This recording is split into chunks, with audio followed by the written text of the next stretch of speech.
Zidane takes his team, the Real Madrid, for the third consecutive year to the final of the Champions League. 10 years ago, he was finalizing his career as a football player, and a lot of people were doubting about his capacity to be a coach. 10 years later, obviously, he has succeeded. And I would like to share with you 22 reasons, 22 learnings that Zidane can teach us about how to be a good leader, how to be a good coach. The first point is that Zidane has got a great capacity to observation, just to be watching, to be observing his team, observing each one of them, and entering into an individual analysis. He's capable to go into details, player by player, observe, analyze, and then enter into an individual relationship. For instance, when Sergio Ramos plays at Sevilla, his native town, and is basically not well received. Zidane has a work to basically accompany him to resist and continue. He's capable to develop individual development plan for their team, both physically, mentally, technically, and it is precise. He's very precise in this development plan. I'm surprised sometimes with my customers in the retail area how basically we just give the same recipe to everybody. He's capable to go into these details and give very precise development plan. In Zidane's team, there's a space for fun, for pleasure. He allows the fun atmosphere because he shares this serenity. A manager, a good coach, sometimes does not need to talk too much. Just what do you transmit? What do you inspire others?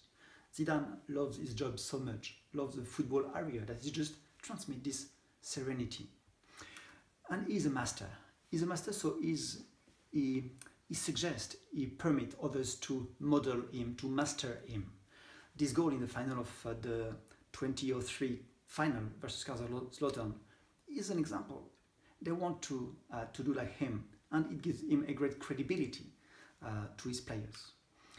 As a communicator, maybe he was not that great at the beginning. He has learned to manage briefings, meetings. I'm very surprised by the quantity of meetings that are just boring with managers, just boring.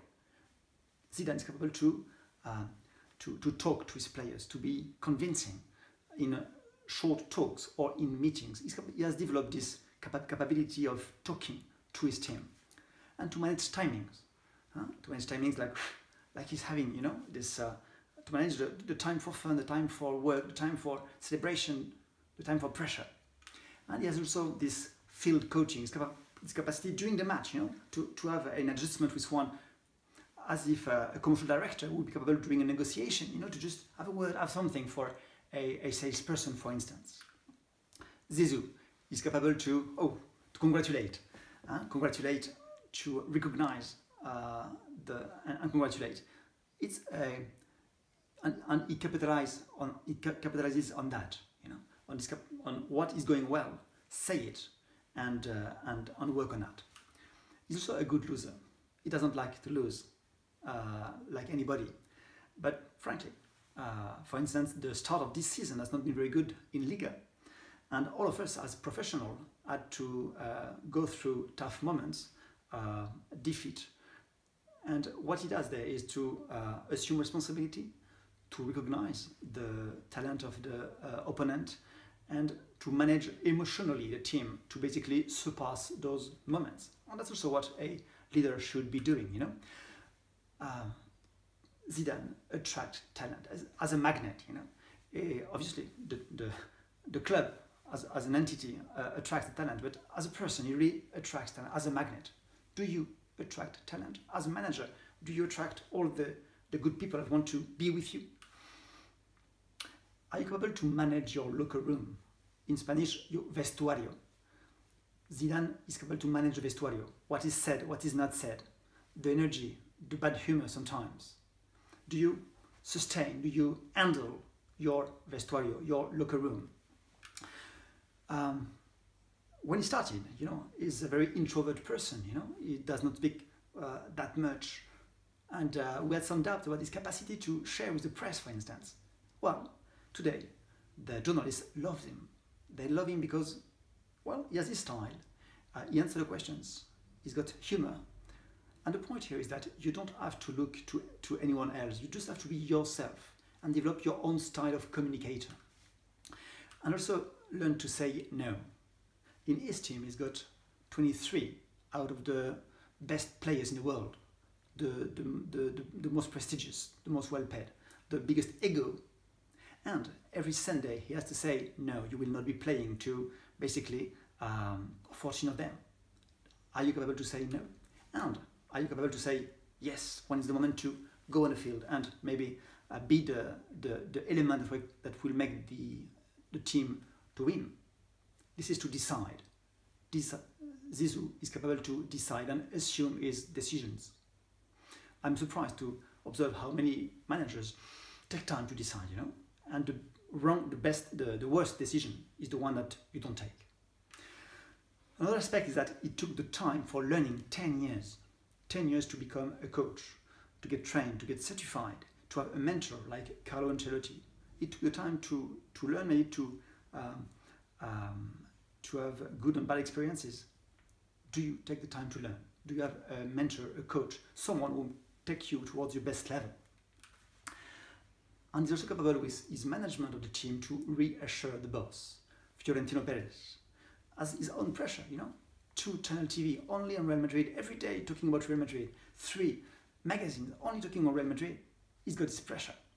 Zizou assumed his quote of responsibility to reassure his boss. And I think it's important, for instance, in retail, which is my main field, that any area manager assumes his quote of responsibility to reassure the boss. And to be the brand. Zidane is Real Madrid. He assumed this legacy, this history, this brand of Real Madrid. And today, for instance, in the omni-canal area, I used to say that a salesperson is the brand. At Apple, the salesperson is the brand. Zidane is Real Madrid. He assumed with his words, with his attitudes, with his victories, the brand. And the family, with so much pressure. I don't know him personally. I don't know Zizou. But I understand that Véronique, his wife, is a point of stability for him since the beginning, as he was a very, very young player, you know. And so his family with his 4 boys is a point of stability for him to find his energy, you know. And probably this balance between personal life and professional life is probably a fact of success also for a good leader. Where do you find this point of stability? And finally, recognition. Recognition is that the team recognizes that he's part of the success. He has a definitive contribution to success, and they recognize this to him. So 22 gifts for you, 22 points that from my perspective are what makes Zizou so special, not also a very good player, but also a great coach. Thank you very much.